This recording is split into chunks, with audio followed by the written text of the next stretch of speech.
की है, ये अपने गांव का जो इसका समाज होगा, इस महिला के चलते पूरा समाज कलंकित हो गया होगा, पूरा समाज शर्मसार हो गया होगा। कार्ड छपाया उसे, मतलब दामाद का बेटा का रिश्ता बना तब ना उसका कार्ड छपाया, जो कि ऐसे थोड़ी ना हो गया। तो उसका दामाद तो वो बन चुका, उसका तो बेटा बन गया, बाकी क्या रह गया उसमें, उसकी नाम आ गई ना। देखिए हमारे धर्म में क्या कहता है रामायण में कि एक बार मन में सोच ले कि ये मेरा पति है, पति हुआ था, उसका तो कार्ड छपा गया ऑलरेडी, पूरा समाज जान गया, तो उसका माँ बेटा का ही ना रिश्ता रहा, उसमें क्या रह गया बाकी की माँ बेटा का रिश्ता नहीं था। उसको लगा कि ये मेरा प्रेमी हो सकता है, उतना उसका हम उम्र है, उसका बेटा बनने वाला था, बन ही चुका था ना पूजा जी की ये प्रेमी और प्रेमिका ही था।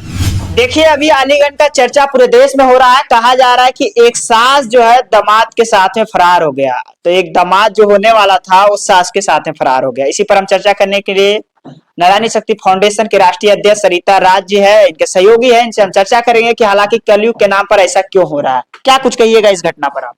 देखिए जो अलीगढ़ में जो घटना घटित हुआ है वो समाज को शर्मसार कर देने वाली घटना है, और कहीं ना कहीं सास और दामाद का जो एक पवित्र रिश्ता कहा जाता है, कहीं ना कहीं इस महिला और इस पुरुष का गंदे कर्म करने के वजह से ये पवित्र जो रिश्ता है ये शर्मसार हो रहा है। तो ऐसी घटना का हम लोग भरपूर मात्रा में निंदा करेंगे।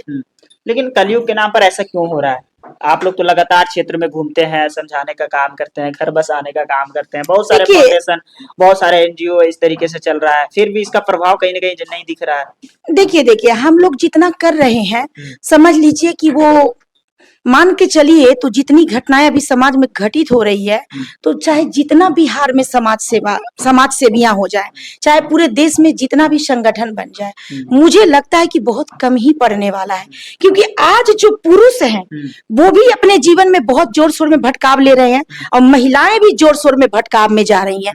कहीं ना कहीं इन सारे मुद्दों में शिक्षा, संस्कार और जो चरित्र होता है, इन तीनों में भटकाव देखने को मिल रहा है। क्योंकि एक शिक्षित, एक समझदार महिला, एक कहा जाता है कि जिसको हम कहते हैं कि चरित्रवान महिला, कभी भी ऐसे कर्मों को अंजाम नहीं देगी। तो निश्चित सी बात है कि ये महिला अशिक्षित थी, चरित्रहीन थी शुरू से ही। आप इसका डाटा देख लीजिएगा, ये महिला शुरू से ही बहुत निंदनीय कर्म करने वाली महिला होगी, जो आने वाले वक्त में जब इसका जीवन का एक उम्र हुआ जिसमें इसको दामाद और सास बनने का जो उम्र हुआ, उसमें भी कहीं ना कहीं इस घटना को अंजाम दे दी। लेकिन कहा जा रहा है मैम कि बताइए, एक महिला होकर के पवित्र रिश्ता को खराब करने का काम किया, तो देखिए इस महिला को तो निंदा हम लोग कर रहे हैं ना, इस महिला को कड़ी से कड़ी सजा मिलनी चाहिए, एकदम फांसी।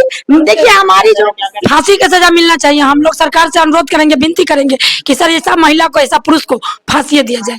हमारी सीतामढ़ी की अध्यक्ष है और माँ जानकी के पवित्र भूमि से आई हैं, तो इनका भी हृदय कलप रहा है कि ये समाज में हो क्या रहा है।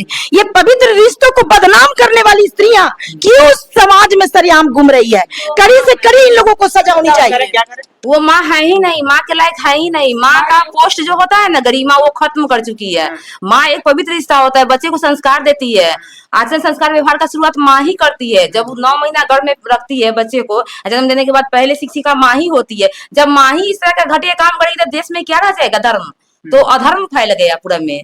और एक दामाद भी मतलब कि एक बेटा है ना उसका, और एक माँ बेटा का रिश्ता अगर इस तरह से तार होए तो हमारे देश में कोई धर्म नहीं। दामाद बनने वाला था, लेकिन उसका रिश्ता तो बन गया था ना। ठीक है, तो लगातार आप लोग दामाद क्यों बोल रहे हैं? कहा जा रहा है नहीं क्यों? वो बनने वाला नहीं था, वो उसका पुराना आशिक होगा जो आया होगा कि उसी के बेटी के साथ जुड़कर और उस घर में घुसने का षड्यंत्र करने वाला। अब दामाद आज से इसको मत बोलिए। एक ऐसा दुष्ट इंसान था जो कहीं ना कहीं एक शादीशुदा 2 बच्चे की माँ थी, कि मतलब बच्चे की माँ जिसकी बेटी ऑलरेडी शादी करने के योग थी, और इसका पति था, पति भी होगा, गया था, शादी होने वाला था, उससे भी चाल था, समझ गए ना। दामाद नहीं ना बना, और ऐसे दुष्ट को दामाद बनाने लायक भी नहीं है। और ये महिला, हम दोनों का निंदा करते हैं, दोनों ही समाज को शर्मसार कर देने वाले कर्म किए हैं। पहले के युगों में पुरुष भटका करते थे, आज के युग में देखने को मिल रहा है कि महिलाएं भी अपनी सीमाओं को क्रॉस कर रही हैं, अमर्यादित कर्म कर रही हैं, जबकि स्त्रियों पर ही पूरा संसार है। क्योंकि स्त्री जननी है, वो ही प्रथम ऐसी केंद्र है जो अपने कोख में हर जीव को मतलब नहीं कहेंगे, महिला और पुरुष दोनों को, इंसान को वो अपने कोख में सेजती है, और सेजने के बाद उसको पैदा करती है, और पैदा करने के समाज में वो एक नई पहचान, एक नई उड़ान, एक शिक्षा के साथ एक मनुष्य को जीता जागता वो खड़ा करने की शक्ति रूपा होती है। क्या कुछ कह रहे थे? समझ गए ना? ये लोग चाल चल के हाँ, पूर्व से। क्योंकि कभी भी अचानक ऐसा हादसा नहीं हो सकता है कि कोई दामाद बन के रिश्ता आएगा और तुरंत सास को लेके फरार हो जाएगा और सास भी फरार हो जाएगी। इसका ना चरित्र पूर्व से ही पहले खराब से था। ही पूर्व से ही हाँ, खराब। पूर्व से ही इसका रिश्ता खराब होगा, गंदा होगा, इसलिए अपना बेटी पर उतार रहे थे कि दामाद बनाएंगे और अपने आयासी इनके साथ करेंगे, मौज मस्ती करेंगे। छुपे छुपे अय्यासी करेंगे और किसी को पता भी नहीं चलेगा। लेकिन बेटी को पता चल जाने से इन लोग का भंडा फूट गया और कहीं ना कहीं शादी होने के पहले ही इन लोगों का कुकर्म समाज के सामने आ गया।